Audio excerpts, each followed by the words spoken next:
Okay, so we've reached the end of our approach to answering this question. It's finally time to complete a Punnett square so that we can answer the question asked originally.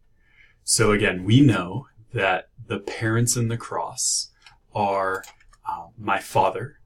He has an X and a Y chromosome, and we know that he has normal color vision. So on his X chromosome, there's that dominant color vision allele. The cross includes my father and my mother. We know that my mother is XX because she's female. And then on one of her X chromosomes is the dominant allele for color vision. And on the other X chromosome is the recessive allele for color vision.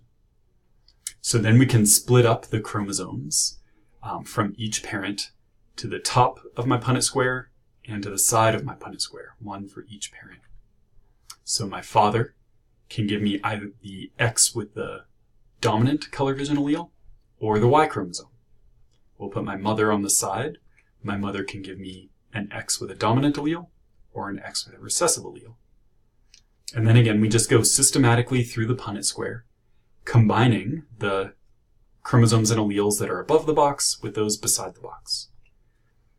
So in the first square, my parents could produce X big B, X big B. Or in the second square, X big B, Y, and so on.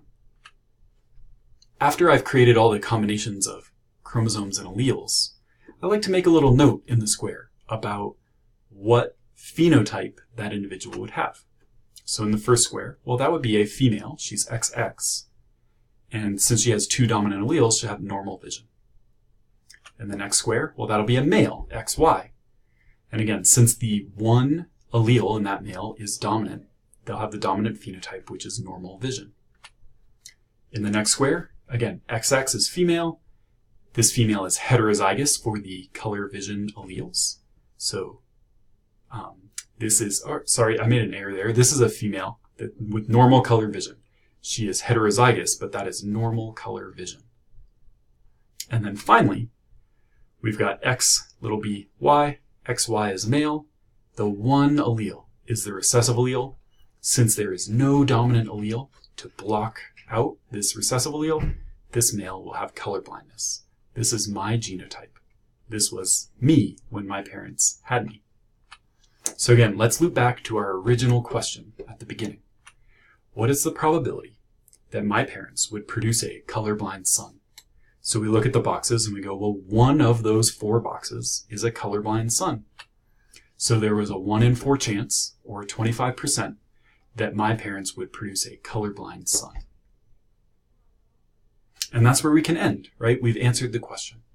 And so I'll just leave you with this. Whenever you see a question in genetics that says the trait is sex-linked or X-linked, you know you have to keep track of the X and Y chromosomes in all the individuals involved.